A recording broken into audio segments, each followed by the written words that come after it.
Maka kita punya slogan di samping yang dibacakan oleh ananda kita Qurrata Aini, yaitu tadi surat Al-Alaq, Iqra bismi rabbikal ladzi khalaq, bahwa belajar itu adalah perintah Allah.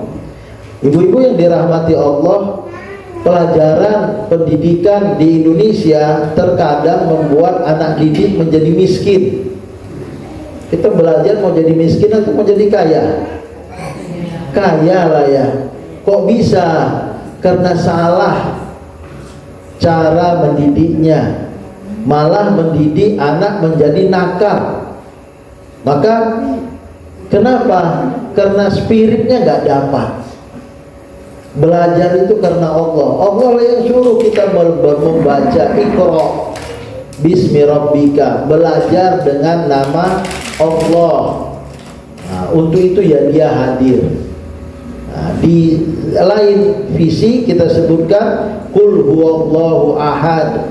Katakanlah Allah itu satu, Allah itu esa, Allah itu tunggal, satu-satunya yang patut disembah, kekal, tiada awal, tiada akhir.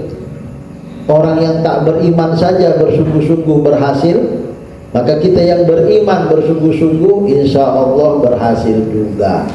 Maka spirit dari Yahoo menjadi logo agar siapapun yang hadir di sini, yang sekolah di sini, yang bersama-sama di sini, dari orang tuanya, anak-anaknya, gurunya, kepalanya, pembinanya, pengawasnya, punya prinsip pegangan yang sama, yaitu Allah Subhanahu wa Ta'ala. Yahoo.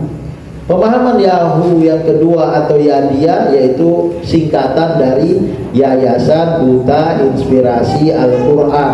Artinya apa? Kita tidak saja bermanfaat untuk diri, tapi sebagaimana duta, kita adalah perwakilan dari Al-Quran yang berjalan itu.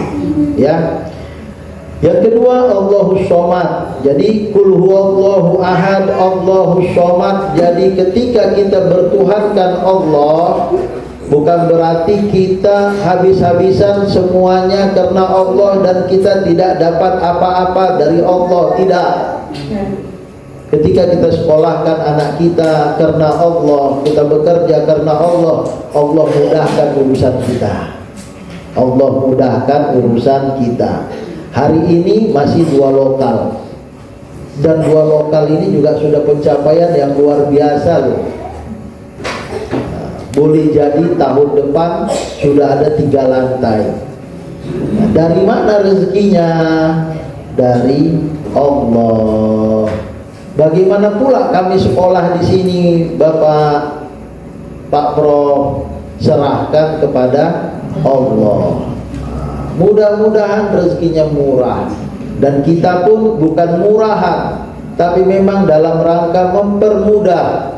Kita tidak memungut uang pembangunan, uang pendaftaran, dan dalam rangka berbagi kebahagiaan yang datang hari ini kita kasih diskon. Uang bulanan yang seharusnya bulan pertama dan setiap bulan 200.000 kita potong, kita kasih voucher. Jadi tinggal bayar bulan pertama sekolah cuma 100.000. Nah, ini dalam rangka Allahus Somad, dan kita menjadi perwakilan perpanjangan tangan Allah Subhanahu wa Ta'ala. Dan mudah-mudahan ke depan kita bekerja sama dan sama-sama bekerja demi anak-anak. Kenapa sih kita harus menyekolahkan anak-anak di tempat yang mengenalkan dia dengan Tuhannya dan dengan kitab sucinya? Karena kita mau bahagia di dunia dan di akhirat. Apa sih yang diharapkan dari mama-mama, dari ayah-ayah kepada anaknya? Doa. Ibu-ibu yang sampai mendoakan kita itu cuma anak-anak kita.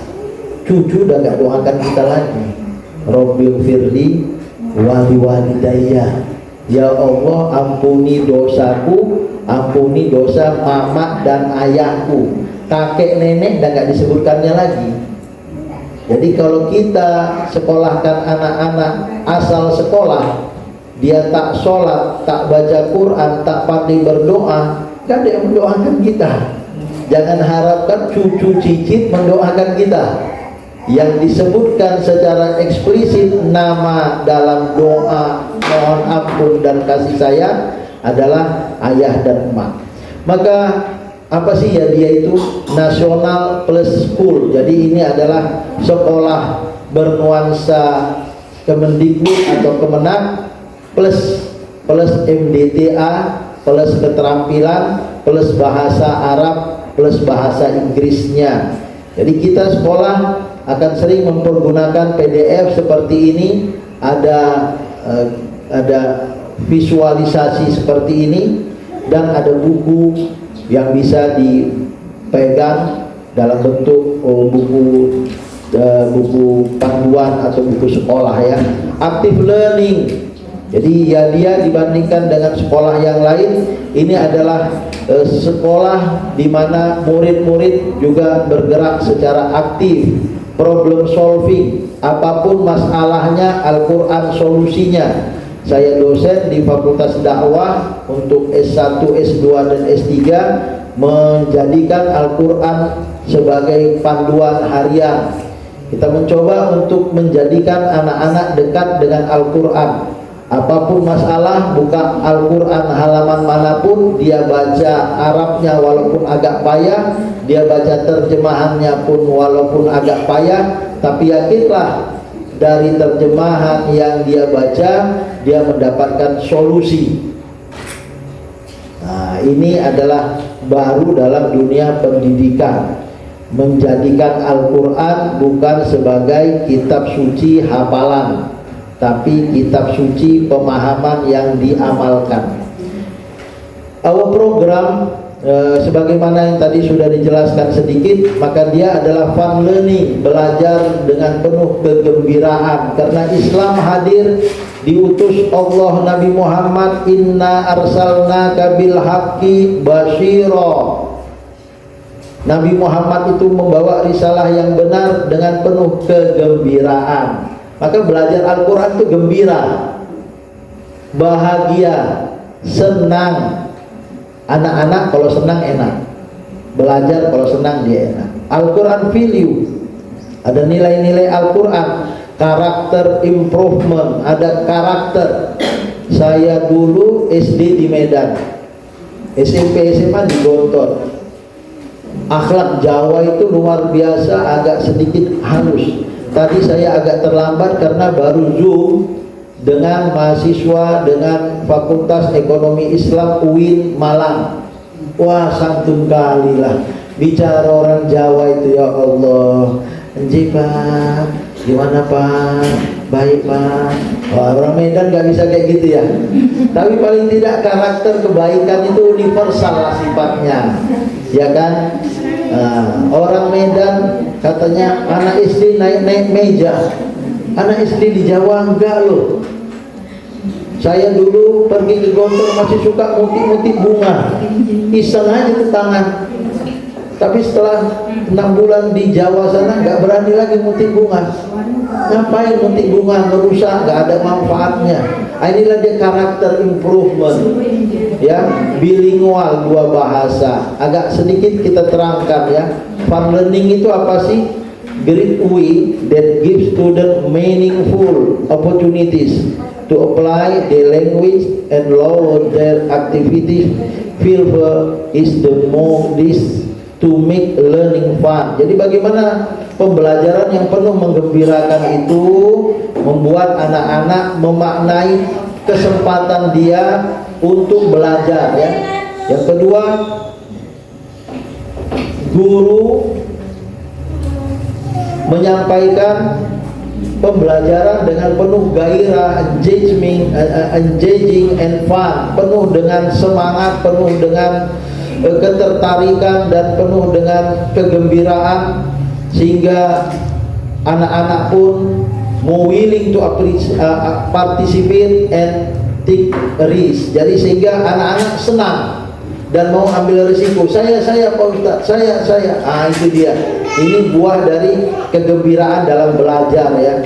Iya. Having fun while learning also help students retain information better because the process is enjoyable dan memorable. Jadi ini pembelajaran yang penuh dengan kenikmatan sehingga mudah diingat. Ibu-ibu, para calon wali siswa yang dirahmati Allah, harapan kita tiap bulan kita akan show. Tiap bulan anak-anak akan tampil, sama ada tampil di depan ibu-ibu, sehingga ibu-ibu harus mendukung anak-anaknya tampil. Mungkin minggu pertama tampil di depan YouTube lah ya, anak-anak divideokan bahwa dia telah bisa mengucapkan terima kasih kepada ayah emaknya, disekolahkan dia. Bulan berikutnya dia akan tampil pakai bahasa Arab. Nah, walaupun cuma ahlan wa sahlan sajalah, tak apa, yang penting sudah berbahasa Arab. Bulan ketiga pakai bahasa Inggris. How are you fine? Ya begitu. Kita ajak dia untuk terampil, dan ini kita show kan, kita tampilkan di depan ibu-ibunya, di depan ayah-ayahnya. Kita undang TK, LA yang ada di sekitar kita untuk melihat beginilah nanti kalau sekolah dia sebagai kelinci percobaan, dan dia sendiri menikmati proses pembelajaran. Mungkin bulan berikutnya kita akan jalan-jalan ke kolam renang gitu ya kan, untuk belajar berenang di dekat sini. Harapannya tamat tahun 6 semua anak-anak bisa berenang, ya kan? Ya masa kolam renang dekat dia anak-anak tak bisa berenang. Nabi Muhammad mengajarkan anak-anaknya, alimu auladakum arrimah wasibaha, ajarkan anak-anakmu panah dan berenang. Alhamdulillah berenang di tempat kolam Pondok Cabe itu kan gak mahal kali ya kan, masih bisa lah. Masalah biaya kita atur, biasanya kalau grup bisa lebih murah ya kan, cuman gak dapat botol sos terus. Ya apapun ceritanya, inilah pandemi ya, anak-anak senang karena banyak kegiatan. Alhamdulillah lapangan kita luas, ada meja pingpong, ada mungkin mau main bola. Yang punya bakat ya lepaskan bakatnya masing-masing. Inilah dia yang kita ingin lakukan. Kemudian karakter improvement, di sini ada 6 pilar ya. Terus ya ada kejujuran, itu ada respect, ada saling menghormati. Yang anak-anak, antar anak-anak dibangun saling menghormati. Anak-anak dengan ayah emaknya harus menghormati. Anak ayah emak harus menyayangi. Jadi ini kerjasama timbal balik antara sekolah, anak-anak, dan orang tua. Orang tua dilibatkan dalam pembentukan karakter anaknya. Jangan siapa yang mukul anak, siapa yang mukul kau, dia, ayo kita lawan anak itu ya. Ini berarti karakternya tidak didukung oleh ayah emak. Kalau dipukul ya sabar, nanti ibu sampaikan kepada ketua kepala sekolah apa masalahnya, ayo saling maafkan. Nah inilah dia karakter respect ya, responsibility.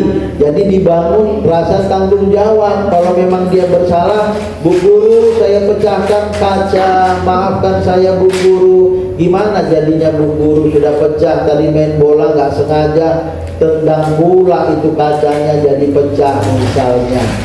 Nah, ini namanya membangun responsibility, fairness, rasa keadilan, caring, rasa kepedulian, dan citizenship,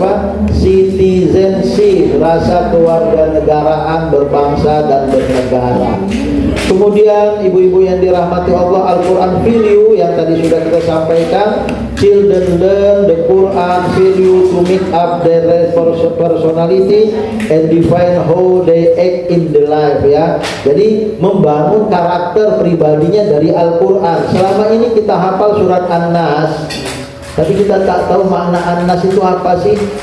Bagaimana An-Nas, surat manusia berpengaruh dalam hidup kita. Anak-anak kita ajarkan bahwa musuh terbesar dalam hidup kita adalah diri kita sendiri. Itulah dia pesan dari surat An-Nas ya. We use tafsir inspirasi approach to understand Quran values easier. Pendekatannya tafsir inspirasi. Ini adalah tafsir yang saya tulis. Ini bahasa Inggrisnya. Ini tafsir pertama di Indonesia lengkap berbahasa Inggris di Indonesia pertama kali. Dan tafsir inspirasi berbahasa Indonesia lengkap adalah tafsir inspirasi pertama di Sumatera Utara. Alhamdulillah, ibu anak-anaknya akan dididik bersama dengan kita di sini. Itu merupakan anugerah terbesar dari Allah bagi warga Patumba, dan mudah-mudahan kita bisa bersama dalam rangka mendidik anak-anak kita dekat dengan Allah, dekat dengan kitab sucinya. Kalau sekolah tahfiz banyak dan membaur, di sini pun ada dekat. Tetapi tidak otomatis yang hafal Quran dia paham. Anak saya hafal 15 juz. Yang dihafalkannya belum tentu dia pahami, dan yang dipahaminya belum tentu juga dia amalkan. Apalagi dia tak paham, maka agak payah untuk dia mengamalkan. Padahal Al-Quran pesan utamanya adalah hudan, petunjuk, hudan lil muttaqin, petunjuk bagi yang bertakwa. Maka silahkan baca dengan tajwid, silahkan hafal. Tapi pertama kali Al-Quran diturunkan bagaimana membentuk karakter. Dari kecil kita harap karakter itu sudah tertanam, walaupun mungkin tak 100%, 50% pun udah baik lah itu. Dia paham arti surat Al-Falaq, dan dia memahami bahwa ujung permasalahan adalah dendam dan iri. Wa min syarri hasidin idza hasad. Bagaimana anak-anak dibangun kebersamaan supaya tidak iri. Maka mejanya harus berdua. Ada beberapa sekolah harus sendiri-sendiri. Kita tidak mau. Itu membangun ego. Harus berdua dia. Harus ada kerjasama, dan ini harus dirotasi, diputar. Supaya apa? Satu lokal kenal semua. Ada anak dari kelas 1 sampai kelas 6 kawannya cuma satu saja, berdua itu aja. Kalau ada si A pasti ada si B, yang lain dia nggak kenal. Tidak, Al-Quran mengajak satu lokal harus kenal dan satu lokal harus baik. Inilah dia Al-Quran value. Dan terakhir bilingual. Bilingual education is the process to teaching student using two languages, English and Arabic. Alhamdulillah, saya S1-nya di Al-Azhar Kairo Mesir, S2-nya Ummu Darman Sudan, S3-nya UM Kuala Lumpur. Wah, enak Bu, bisa bahasa Arab, bahasa Inggris. Dunia jadi kecil. Kalau ibu berpikir saya tak punya uang, untuk keliling dunia tak harus punya uang. Saya tahun ini naik haji gratis. Alhamdulillah. Ustadz Fadli pun yang dari pesantren tahun ini naik haji gratis. Bahkan sudah gratis dikasih uang lagi. Kita bayar. Ini dikasih uang, dan uangnya kita untuk gunakan pembangunan sekolah. Ini berkat bahasa, pertama kali berkat Allah Subhanahu wa ta'ala. Keliling dunia. Tadi baru di Malang, hari ini habis ini saya akan ke UIN untuk munaqosyah disertasi S3. Senin nanti sudah ke Sulawesi seminggu, jalan-jalan dapat uang. Ke Gorontalo. Habis itu tanggal 6 Juni insya Allah berangkat haji 40 hari sebagai petugas ibadah haji. Ini berkah dari bahasa, ini berkah dari Al-Quran, ini berkah dekat dengan Allah Subhanahu wa ta'ala. Maka hal itu semangat kami mengajak ibu-ibu, bukan sekedar untuk melakukan yang mudah, tapi melakukan yang benar. Do what is right, not what is easy. Ayo kita lakukan yang benar untuk masa depan anak-anak kita. Ngapain sih Ustaz Jenal bangun sekolah SD? Ya karena saya punya pengalaman. Saya punya pengalaman bahwa SD saya dengan MTDA saya membuat saya ke Digontor masuk langsung kelas B. Saya kelas 5, kelas 6 sudah belajar pelajaran kelas 1, kelas 2 Gontor. Itu dia. Jadi pengalaman itu tidak saya temukan di SDIT, tapi saya temukan di madrasah sekolah saya dulu, Madrasah Tapanuli di Jalan Hindu sana. Kelas 1 sudah mulai belajar bahasa Arab, tapi belajar bahasa Arab untuk kelas 1 lah. Sebagaimana anak-anak bisa berbahasa Indonesia, maka dia bisa berbahasa Arab dan Inggris dengan kekuatan kemampuan dirinya. Bahkan ilmu waktu SD lengkapnya luar biasa. Orang yang SD-nya bagus, ada kata orang, saya ketemu dengan orang non-muslim, dia katakan, aku bang, anakku kusekolahkan sebagus-bagusnya SD SMP, sementara SMA dan selanjutnya itu rezeki dia akan datang katanya. Sementara ada orang udahlah SD ya lah, cece aja di sekolah. Dia tidak. Non muslim ini menargetkan anak-anaknya harus cerdas dari awal. Kenapa? Ini langkah pertama. Kalau bagus awalnya, bagus selanjutnya. Kalau rusak awalnya, akan payah merubahnya. Maka do what is right. Kita lakukan yang benar. Tentu saja ya dia tidak sendiri. Ibu-ibu kalau ingin bersama, kami akan sangat berterima kasih. Not what is easy, bukan yang mudah. Kalau yang mudah udahlah, masukkan yang mana sajalah. Nah, gak usah serius-serius sekali didik anak. Enggak begitu ya kan. Ya, maka terakhir, education is the most powerful weapon which you can use to change the world. Jadi pendidikan adalah senjata pamungkas paling ampuh untuk merubah dunia. Ya, keluarga saya tidak ada apa-apanya. Ayah cuman ASN, PNS, wafat di pangkat 3C. Dan dia punya spirit semangat, anakku harus disekolahkan. Saya sampai malu, belum dapat profesor, tapi ayahku mengatakan harus profesor. Iyalah ya, ayah doakan sajalah. Tapi saya yakin saya tak akan dapat itu. Ustaz Fadli mengatakan di RRI yang telah hadir Profesor Dr. Jenal Arifin, udah dapat profesor kok nak? Belum, itu di RRI, itu doa tuh ya. Tapi alhamdulillah doa kawan-kawan, doa orang tua hanya ilusi, halusinasi ayah emak yang menurut logika tak mungkin. Tapi karena memang pendidikan yang kita lalui pelan-pelan akhirnya tercapai juga. Anak-anak yang kita didik di sini bermimpi besarlah ayah emaknya, doakanlah, dan kami terus mendoakan anak-anak kami dan siapapun yang sekolah di sini mudah-mudahan menjadi agen perubahan dunia atau minimal menjadi agen perubahan di kampung kita ya kan. Amin. Ya, kenapa ditanya? Ini daerah terkadang masih banyak kecurian. Ada juga orang yang terlibat narkoba. Harapan kita kalau benar pendidikannya, anak-anak tak akan mau dekat dengan narkoba itu. Ya, untuk itu kami hadir. Untuk itu kita hadir, dan demi kebersamaan itu kita mewujudkan dia. Terima kasih bagi ibu-ibu yang mau mendengarkan dan mau mensosialisasikan kegiatan dia kepada siapapun yang ada di sekitar. Mudah-mudahan amal jariah ibu menebarkan kebaikan dia untuk sesama dinilai mulia di mata Allah. Dan bagi yang ingin anak-anaknya sekolah di sini, kata Bu Kepala Sekolah merangkap Kepala Yayasan, ada diskon ya. Ya, kita tidak bayar uang pembangunan dan kita hanya membayar separuh untuk awal bulan pertemuan. Misalnya 200.000 cukup dibayar 100.000.